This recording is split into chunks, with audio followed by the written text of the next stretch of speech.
Oh, hello guys! This is Jaisel M. Gacela, your research blogger for today. And today, we're going to discuss the designing data collection forms. And under that, we will talk about the function of questionnaires, the questionnaire development, developing question, and last, the questionnaire developed for online research. That will be my topic for today, so stay tuned! So, hello guys, and now we're going to discuss the designing data collection of forms. But first of all, what is data collection? Data collection is a process of gathering and measuring information on variables of interest in established systematic function that enables one hypothesis to be evaluate the outcomes. The author should first consider how much information should be collected kasi baka naman collect ng data which is not needed naman do sa research natin kasi too much information can lead to forms that are no longer needed to the study of report and can be very wasteful of time. Now, let's proceed to the function of the questionnaire. There are 6 key functions. Number 1 is to translate the research objective into specific questions that are asked of the respondents. Number 2, it standardizes those question and response categories so every participant responds to identical stimuli. Number 3, by its wording, question and flows, and appearance, it fosters cooperation and keeps respondents motivated throughout the interview. Kailangan din natin na maging specific do sa mga question natin na hindi naman maboboard yung mga sasagot dito sa data. Baka naman kasi yung questionnaires natin is napaka malalalim yung word na ginagamit. So, dapat hindi ganon. Number 4, questionnaires serve as permanent record of the research. Bakit? Kasi yung questionnaire natin, yun yung magiging basis natin sa paggagawa ng research. Then, number 5, they speed up the process of data analysis. Meron kasing research na,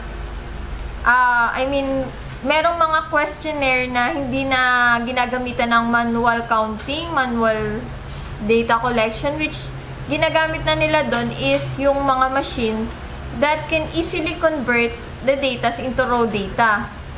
Number 6, they contain the information which reliability assessment such as test, retest, or equivalent form question may be made and they can use in follow-up validation of respondent participation in the survey. Then, sabihin na natin, na-serve na natin yung all functions na yon. The questionnaire kasi is the very important element in the research process kasi sa research, it shows that questionnaire design is directly affects the quality of data collected. Paano kung kulang yung nag-gather natin na information? So, yung research natin, may part na magiging loophole because kulang yung ginawa nating questionnaire or wala na dun sa research natin. So, next topic is the questionnaire development process. First of all, we need to know what is questionnaire development. It is a systematic process in which the researcher contemplates various question formats, consider factors characterizing the survey at hand, and ultimately words the various questions very carefully. Questionnaire design is a really process that requires the researcher to go through a series of interrelated steps. And now we're going to discuss the steps of a researcher goes through and how the questionnaires fits into the process. Number 1 in the flow chart is determine the survey objectives. In determining the survey objectives, the researcher and manager will have to determine the survey objectives of the study. And after determining the survey objectives, we will proceed to the deciding data collection of method of what we're going to use or what are we going to apply to the project. Then, primary data collection method will be agreed upon on the early stage because the questionnaire designs begin once the determining survey objectives and decide data collection method is done. Under the decided data collection, we can use interviews, questionnaire survey, observation, document, and records, focus group, or oral historics. Then, after proceeding that, we will go through questions development. A questionnaire will go through a series of drafts before it is acceptable in the final form. After that, it will be evaluated, and before the first question is constructed, the researcher mentally reviews alternative question formats to decide which one are the best suited to the survey respondents and circumstances. A questionnaire begins to take shape, and the researcher continually evaluates each question and its response option for face validity. In the question evaluation, there will be a changes that are going through, and the question wording is re-evaluated to make sure that it is asking what the researcher intends, and also the researchers strive to minimize the question bias, which defined as the ability of a question's wording or format influence respondents' answer. Then, after evaluating and after we're done to the question development and question evaluation, if we found some error, we will go again to the question development to arrange it and correct the error. Then, after that, the gain approval client, the client is given the opportunity to comment on the questionnaire during the client approval step, in which client reviews the questionnaire and agrees that it covers all the appropriate issues. That is because this step is essential, and some research company also require the client to sign or initial a copy of the questionnaire as a verification of their approval. There are several good reasons for client approval or proposed questionnaire. First, it serves as a check that the researcher is still in tune with the survey objectives. Then, the client may not appreciate all the technical aspect of the questionnaire design, but he or she will be virtually concerned with the survey objectives and these objectives. Second, client approval ensures that the client will be apprised of the survey. Number third, approval and the initial questionnaire ensure that the researcher is protected against the remote possibility that the manager will claim that the questions were incomplete or done incorrectly after findings are revealed. Then, after the gaining of approval of the client, the questionnaire will normally undergoes a pre-test, which is an actual field test using very limited sample to reveal any difficulties that might still lurk in wording, instruction, administration, and so on. So after the pre-test, we will now do a revision again based on the pre-test result, and after we revise it, the questionnaire will be finalized and duplicate it to disseminate to the respondents. Then it will go through gathering of data, and after we gather all the data from the respondents, we will tabulate and finalize the report. Next step na natin is developing a question. Developing a question's precise wording is not easy because we have claimed that developing questions for questionnaire is an art, but there's a good art and bad art. Like the question, there's a good question and bad question. So, ang ultimate goal natin is in making questionnaire is to tap the person through response without influencing him or her. Then, compounding the problem, it is the fact that the researcher will have only one chance to accomplish this goal. So, the wording of each question is so critical. Then, as we noted earlier, there's a question bias occurs when the phrasing of a question is influences a respondent to answer unreliably or with other than perfect accuracy. So we will discuss this factor, the shoulds and should nots in making a questionnaires.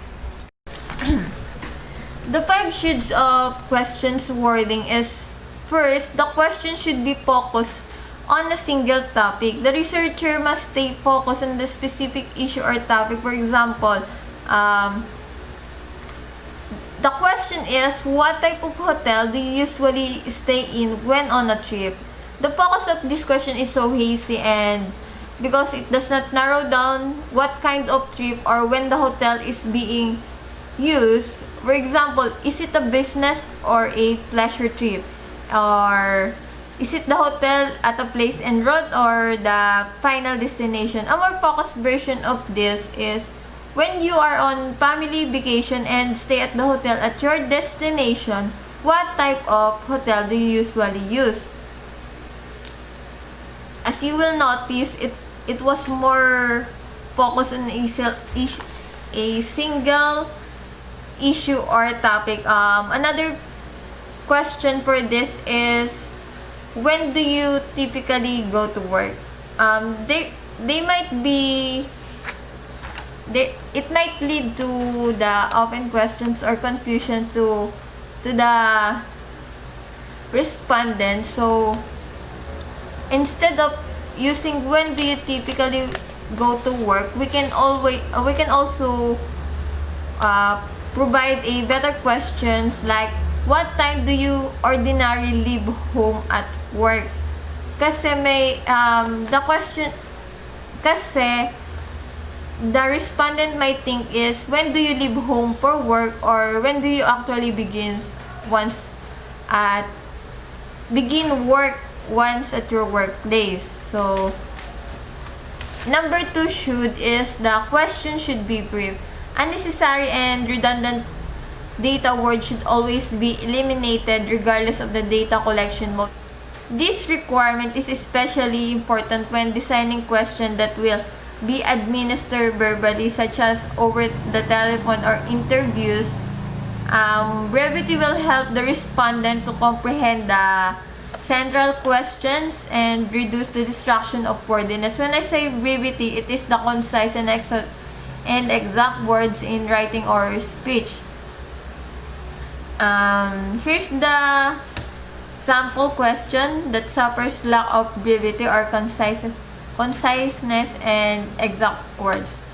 For example, number 1, what are the considerations that would come to your mind while you confronted with the decision to have some type of repair done on the automatic ice maker in your refrigerator, assuming that you noticed it was not making ice cube as well as it did when you first bought it? So, masyadong mahaba yung question. So, we need to narrow it down. Like, the better version of it is, if your ice maker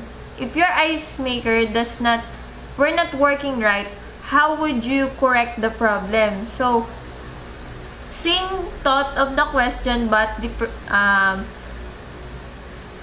in a shorter version or in a brief form of questionnaire. So, let's proceed to number 3. So, number 3 is, a question should be interpreted the same way by all respondents.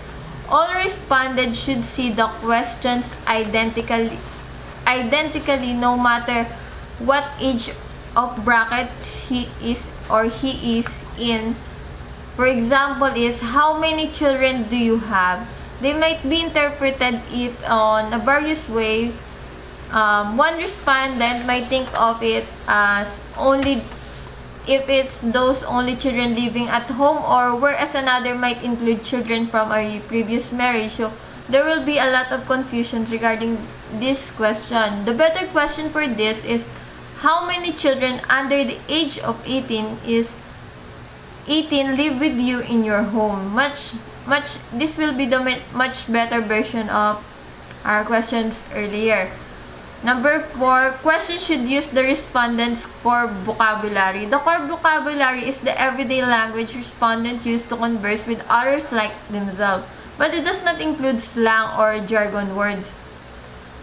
Because if a question includes word which is with some but not all respondents are familiar, these words are potential source of error for those who do not interpret them properly.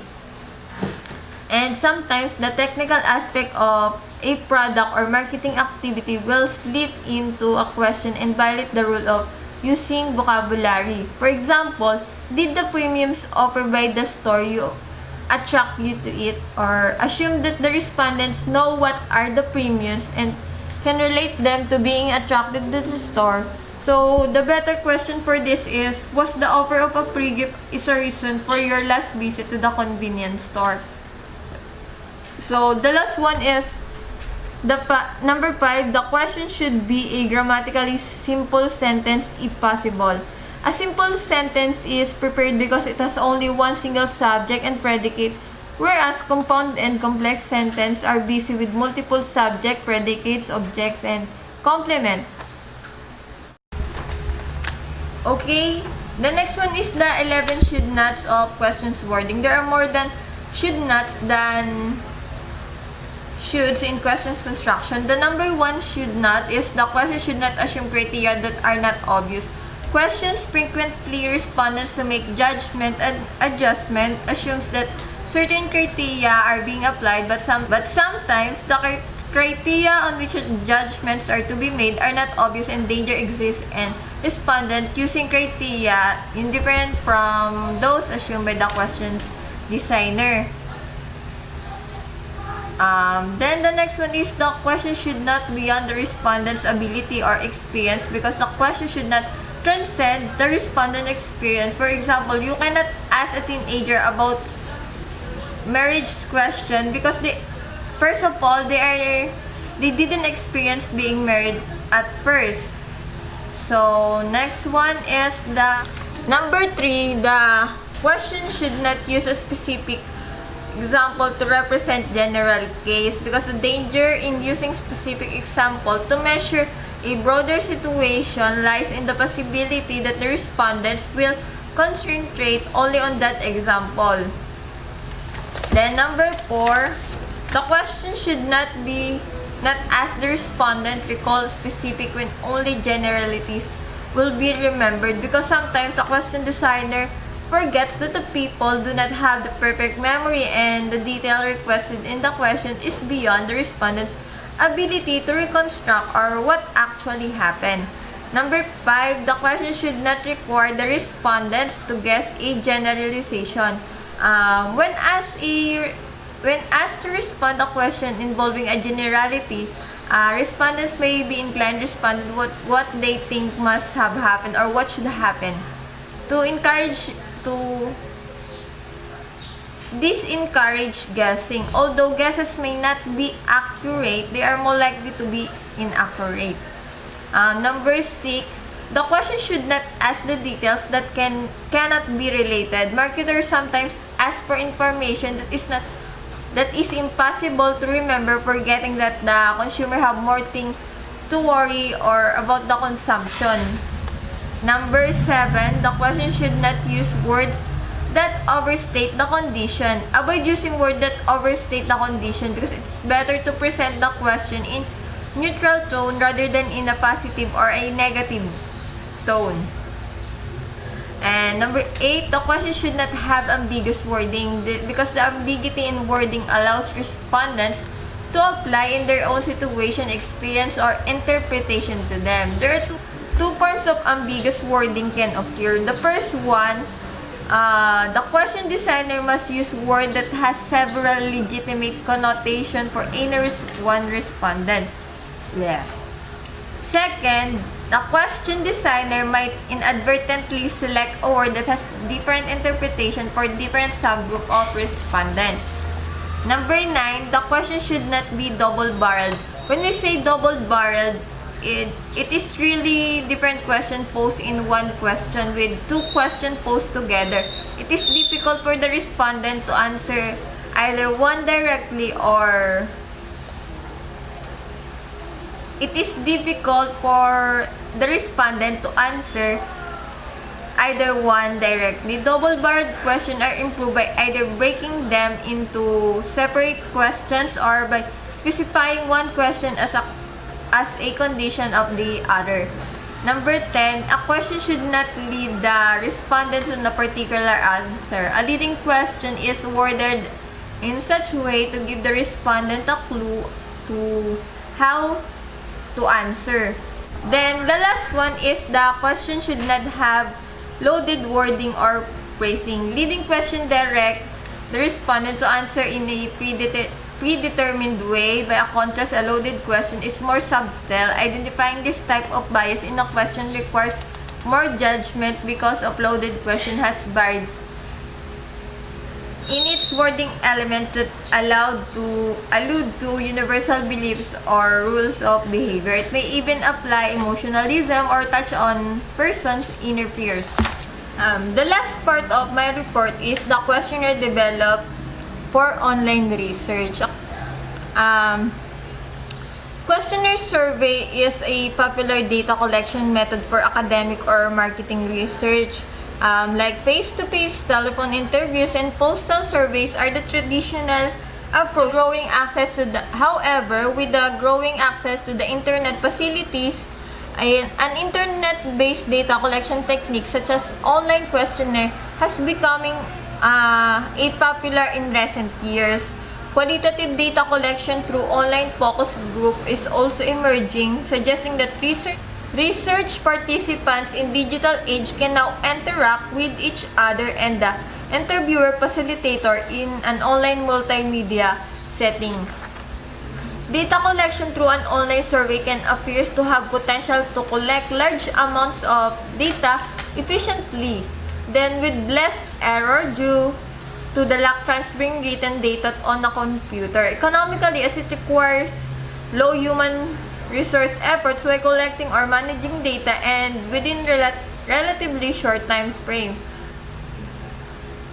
Online survey approach also is very useful when collecting data from a hard-to-reach population such as the LGBT community or the travelers and etc. Moreover, people with certain conditions such as HIV are often hard to access since they are stigmatized offline. And then, studying this subpopulation can be possible through an online survey approach, as this may help access this hard-to-reach population by sending an invitation through the range of media and discussion platforms. For example, is the social media and discussion fora. Online survey also approach provide convenience in several ways. For example, is a respondent can answer at a convenient time. Then a respondent can ask question before. The construction of online questionnaire can also be built to help better response of each item. For example, respondent must answer a question before advancing the next question. This, however, might create an unfavorable situation for some research participants if they do not want to answer sensitive questions such as sexual behavior or drug use. Unlike the paper postal survey, through this approach, follow-up could be easy through email, which is enhance the response rate. Then, online survey questionnaire also follows the same characteristic as the paper version of the survey. However, the data collection have a specific characteristic. Example is the technological, demographic, response rate that affect their design and implementation. Online questionnaire can also produce valid and meaningful results if the layout of the questionnaire and all the questions items are clear and precise. Next is if they are appropriately executed. For example, completing survey through a mobile app or by tablet may attract young generation but may not work well with our elderly population because young generation is now a techie. Unlike those elderly population, some of them may know how to use it but not all of them. And if they are as consistently across consistently across all respondents. Then, therefore, careful consideration is to be given while designing online questionnaire. There are methodological components. In online questionnaire surveys, there are 6 methodological components that are critical to successful online survey. These are the user-friendly design and layout. Generally, a user-friendly design and layout is an online surveys. Link is promoted through email, websites, social media, or online discussion platforms, and potential survey participants are invited to take part of the surveys. Research participants always prepare a tool which easy to follow and complete. The format of the questionnaire, therefore, should be easy for the participants to navigate around and should need only a maximum of computer skill for completion. The items should be short and clear and easy to read by participants. Elderly people might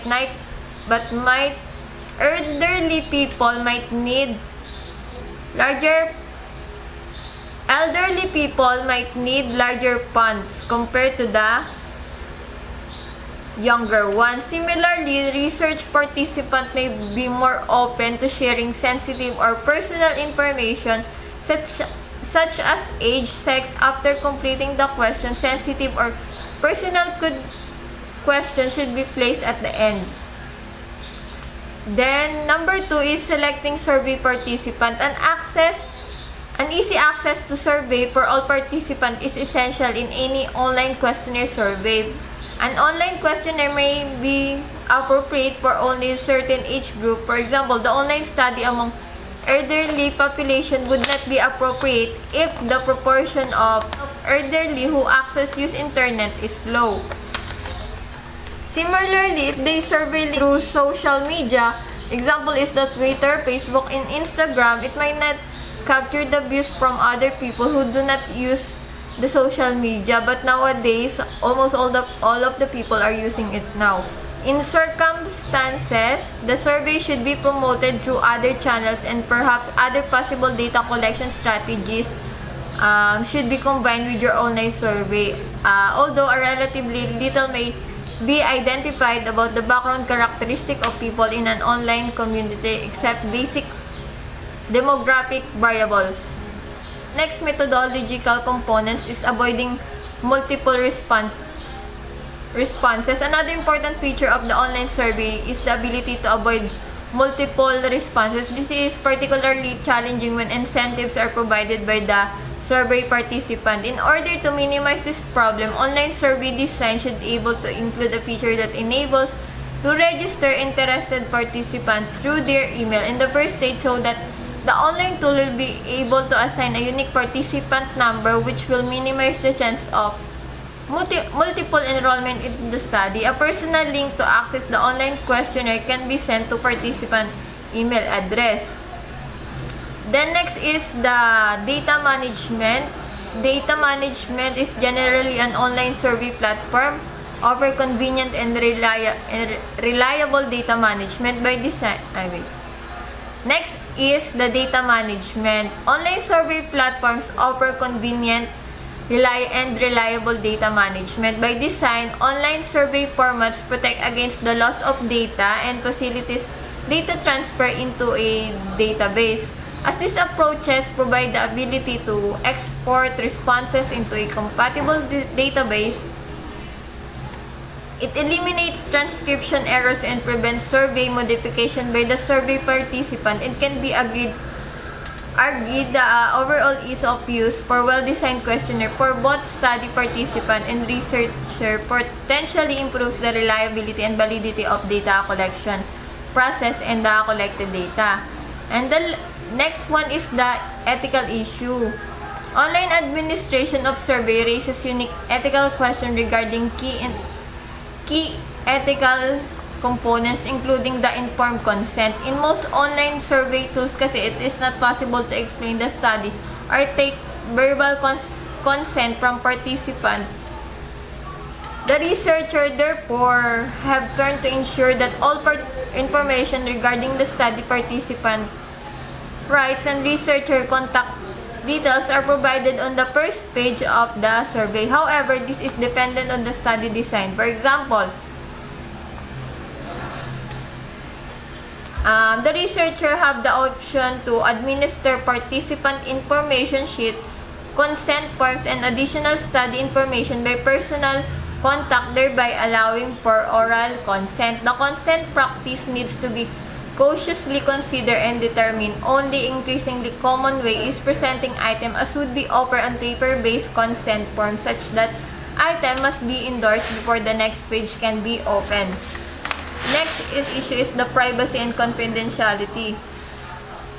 They have been concerned regarding the ability of online administration tools, ability to facilitate privacy and confidentiality, because most of them tools rely on the researcher ingenuity in setting up the survey setting to limit, for instance, participants' IP address. However, tools IP addresses. Still under the ethical issues, the right to withdrawal or omission of items, study participants should have a right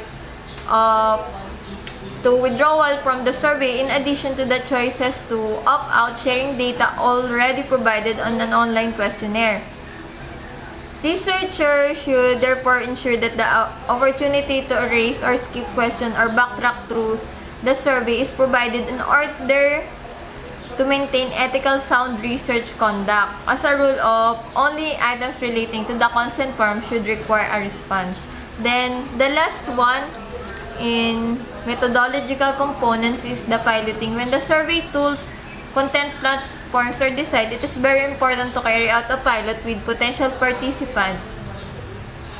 Pilot students can help ensure the adequacy of the questionnaires, ordering of the question, comprehensive of the contents, and instruction are clear and adequate visibility of the technology, skipping patterns, data, compatibility transfer issues. Not all piloting has to be online, as a researcher can conduct cognitive interviews with those involved in a pilot study, although obviously certain aspects such as download time require piloting an electronic version of the survey. And that's all my report.